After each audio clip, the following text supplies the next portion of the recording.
जंगल का जो सवाल आपने पूछा, यानी हमें किबले की सिमत मालूम नहीं है, न कोई बताने वाला है, न हमारे पास कोई आला है, तो उस वक्त क्या करेंगे? उस वक्त शरीयत ने कहा है तहर्री करो। तहर्री का मतलब है कि अंदाजा करो, गौर करो किबला किस तरफ होना चाहिए।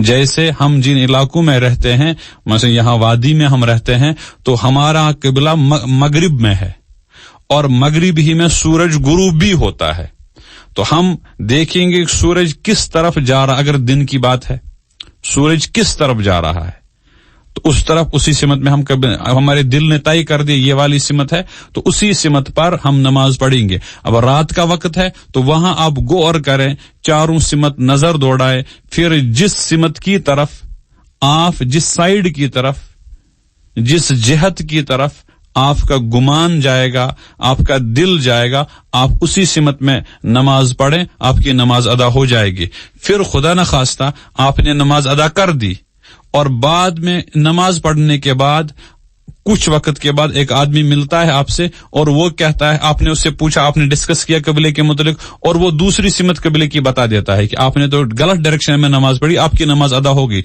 लेकिन पहले ये तय करना है कि आपने गौर किया है नहीं। एक तो आप खुद ही पढ़ लें, एक है गौर करके पढ़ें, इसको कहते हैं तहर्री करके नमाज पढ़ना। और तहर्री और गौर करने के बाद जो सिमत आपके दिमाग में बैठ गई, आपके दिल में बैठ गई, उसी सिमत में आप नमाज पढ़ेंगे। ऐनमा तुवल्लु फसम्मा वजहुल्लाह, ये आयत इन्हीं जैसे मवाक़े के लिए कुरान मजीद ने बयान की है। मुझे काजी साहब से सवाल पूछना था जी। 3 भाई हैं, दो की शादी हो गई है, एक बीच में है, एक छोटी की शादी हो गई है। वो छोटा जो शादी हो गया है उसको मान लो अलग हो गया है, वो ठीक, बड़ा भाई भी अलग है।